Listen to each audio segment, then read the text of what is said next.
نحمده ونصلي ونسلم على رسوله النبي الأمين الكريم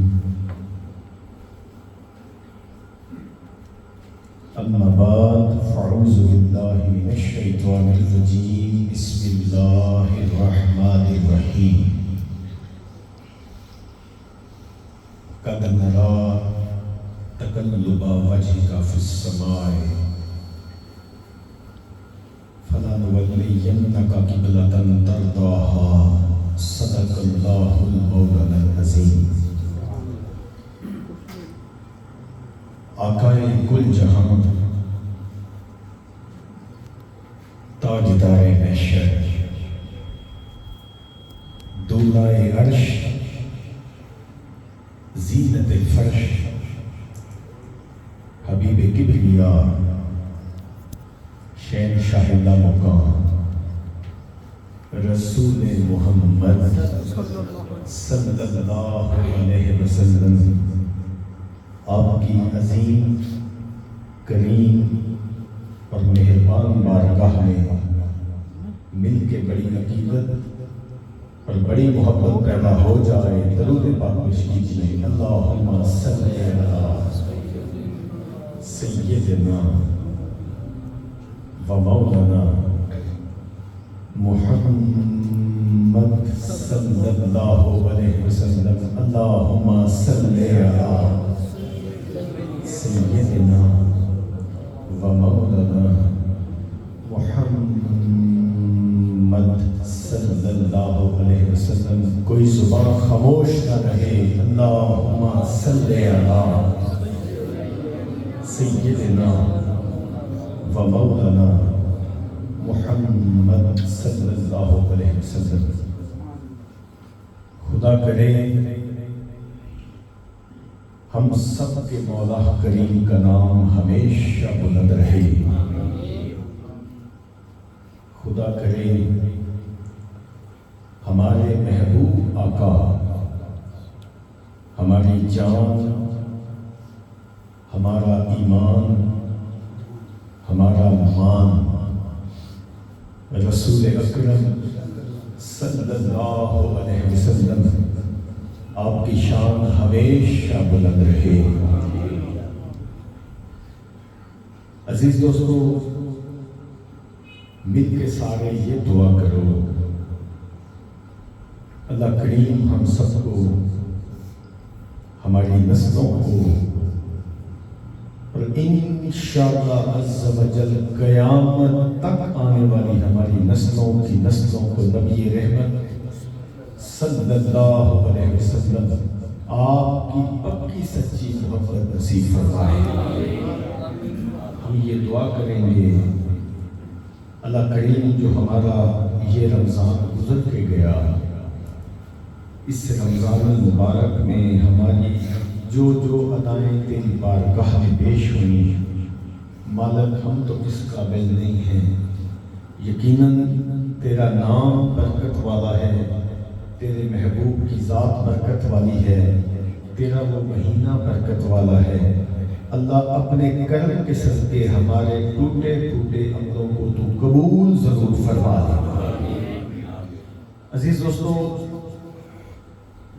آپ کے علم میں ہے کہ ہمارا درس قرآن کا جو سلسلہ ہے اس میں سورہ بقرہ شریف کا حصہ دوم جو ہے وہ چل رہا ہے.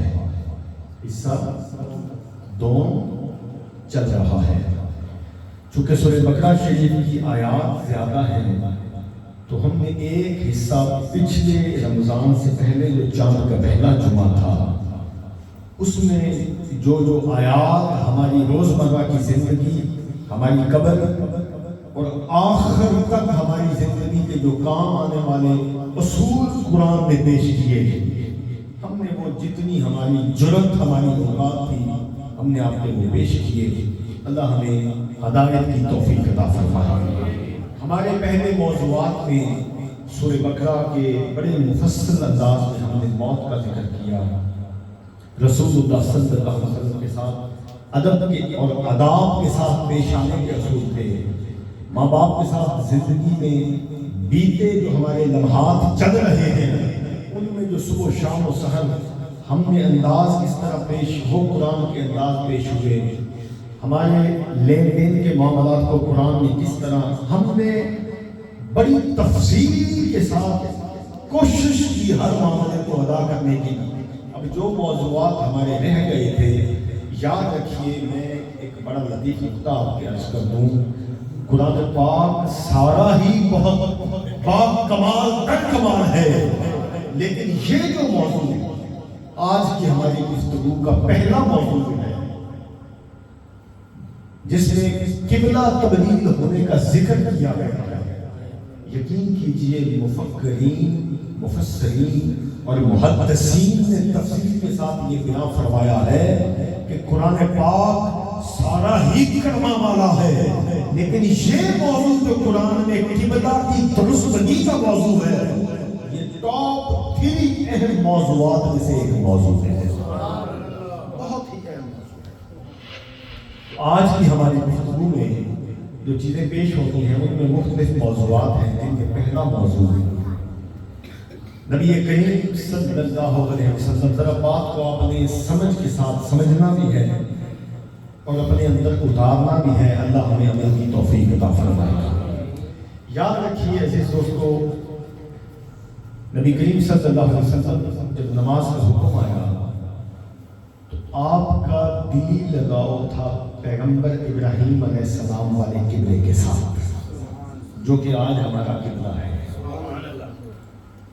نبی کریم صلی اللہ علیہ وسلم کا لگاؤ جناب ابراہیم آپ کے قبلے کی طرف تھا، آپ ہی کے، لیکن چونکہ حکم بیت المقدس کی طرف تھا تو حضور نماز ایسے ادا فرماتے تھے کہ خانہ کعبہ شریف کو تصور میں لائیں، حجر اسود اور اس سے پہلے رکن یمانی ہے، حضور حجر اسود اور رکن یمانی کے درمیان میں کھڑے ہوتے تھے کہ یہ قبلہ بھی سامنے آ جائے اور بیت المقدس بھی سامنے آ جائے۔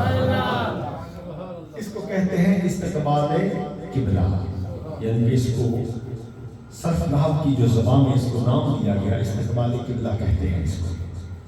تو حضور یہاں تو نماز ایسے ادا فرماتے رہے، اب یہودیوں کو کوئی خاص تکلیف اس وقت تک نہ تھی جب تک قبلے کی تبدیلی کا حکم نہیں آ گیا۔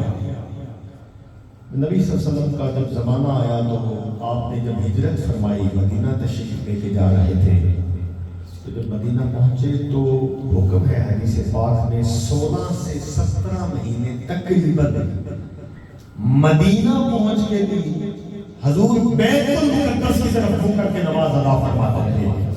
لیکن مکہ میں تو یہ ممکن تھا، مکہ میں یہ ممکن تھا کہ حضور کعبے میں کھڑے ہی ایسی سمت پہ ہوتے تھے، یاد رکھیے کہ سامنے کعبہ بھی آ جائے اور اسی سمت سے آگے بیت المقدس بھی آ جائے۔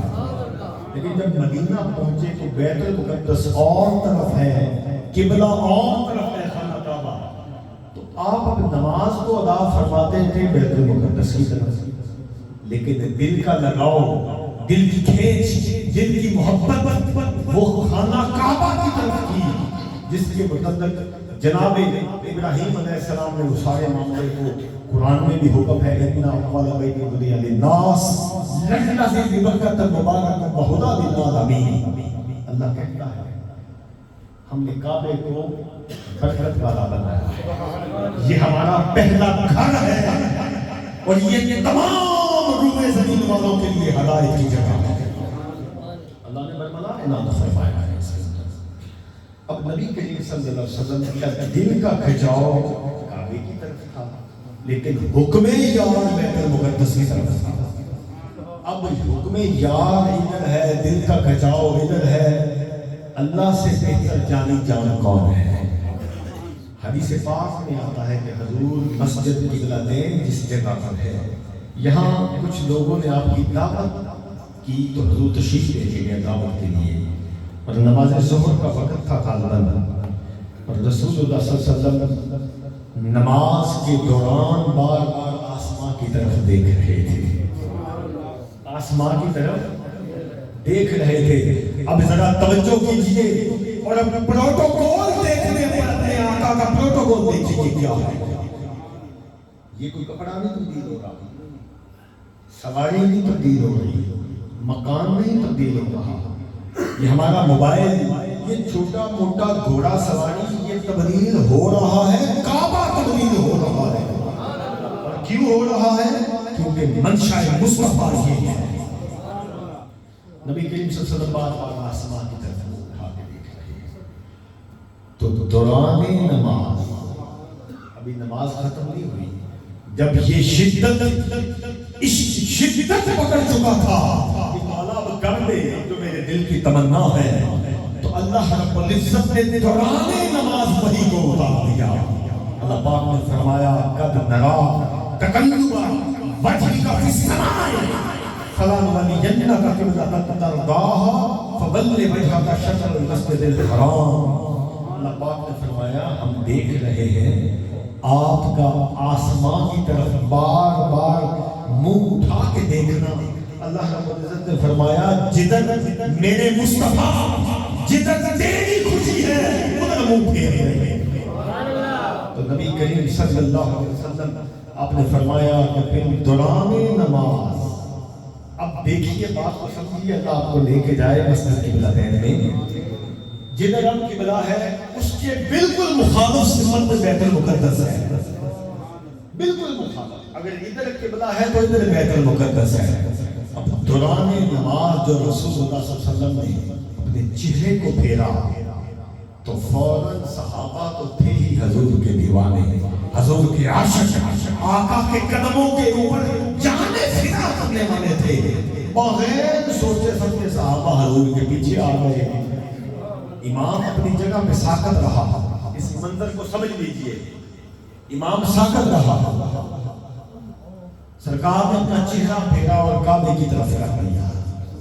امام ساکت رہا, مقتدی پیچھے سے چلے اور دوسری سمت پہ آ گئے.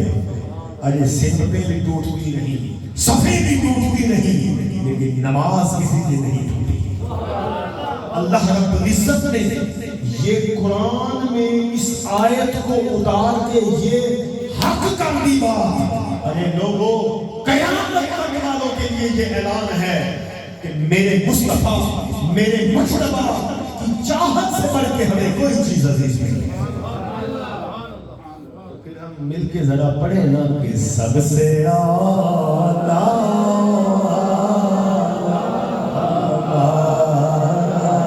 نبی, سب سے اعلیٰ ہمارا نبی, سب سے اعلیٰ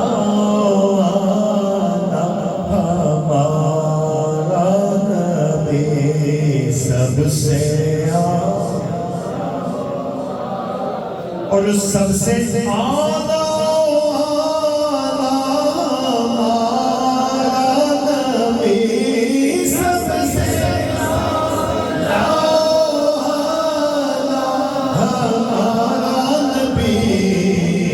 ارے اپنے مولا کا پیارا ہمارا نبی, اپنے مولا کا پیارا ہمارا نبی, اپنے مولا کا پیارا ہمارا نبی, اپنے مولا کا پیارا.